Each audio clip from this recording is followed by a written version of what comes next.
New data shows 37% of people ages 18 to 29 years old did not participate in the midterms. An Associated Press National Opinion Research Center poll shows 39% of them would have voted Democrat, 28% would have voted Republican, and 1/3 were unsure. So how can each party try to entice these untapped potential voters ahead of 2020?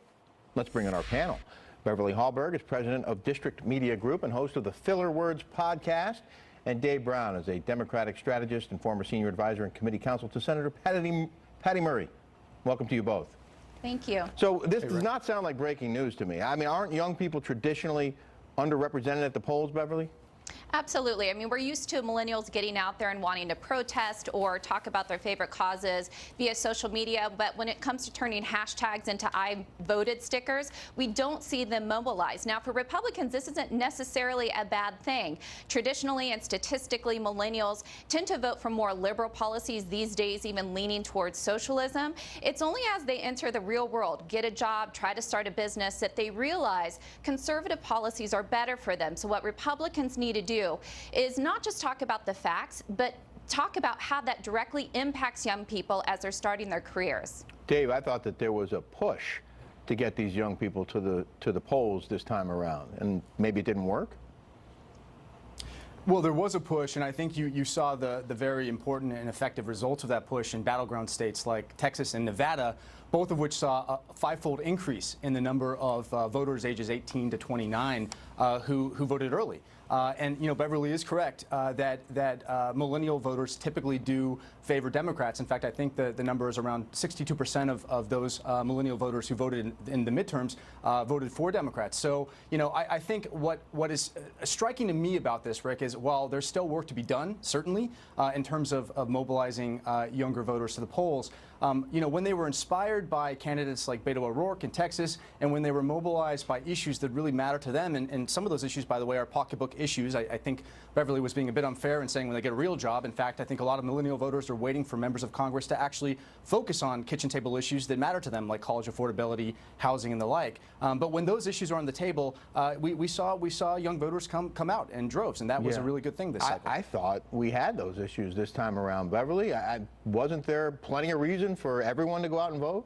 Well, this is also midterms. You don't have the same energy of midterms, but as they do start their career and are not at school full time and get into a career, and especially starting businesses, we see millennials are starting businesses at a greater rate than previous generations. This is where Republicans really need to tap into that. And I think part of that is communication.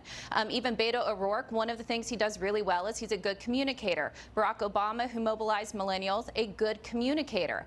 And this is something Republicans have struggled with. They tend to focus on policies and facts and not connecting it to the people at hand. And so I always encourage Republicans to say it's not just about the policies. You need to talk about the people it's impacting.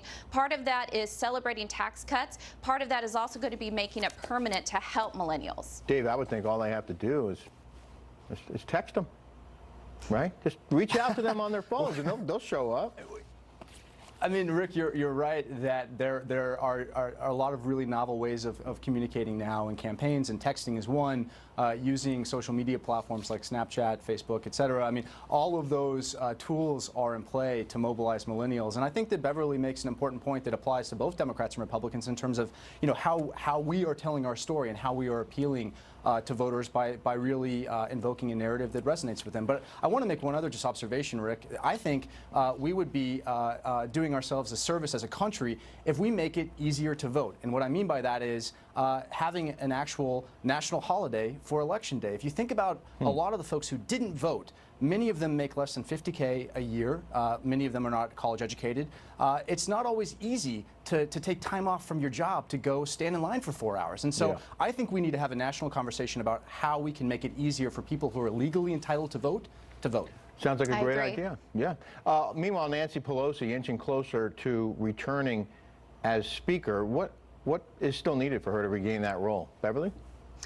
Well, I think she's going to regain that role. If we've learned one thing from Nancy Pelosi, she knows how to whip people into shape. So I think she will be the Speaker of the House. This is not only good for Democrats when it comes to fundraising, this is actually very good for Republicans.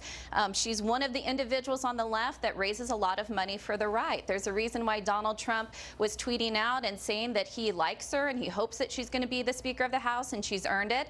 It's because he knows, and other Republicans know, that when it comes to the average person, Republicans across this country, they're not too fond of her. So I think it works really well for Republicans, and I'm hoping she does become the Speaker of the House. I'm told that that Speaker vote is this Wednesday, and there were some suggestions early on, Dave, that she'd be replaced. So, or not replaced, but she would not be Speaker. So how did she turn this around with the Democratic Party?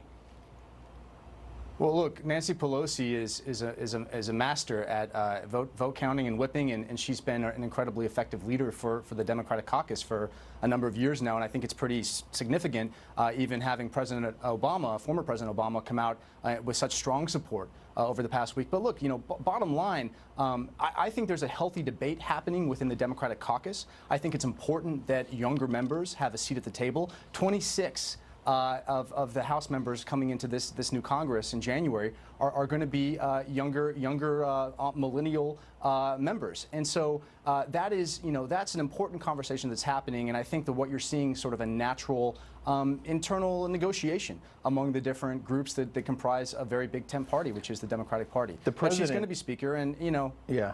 Sorry, Rick. No problem. The president said that he supported her, and I wonder if that was a ploy.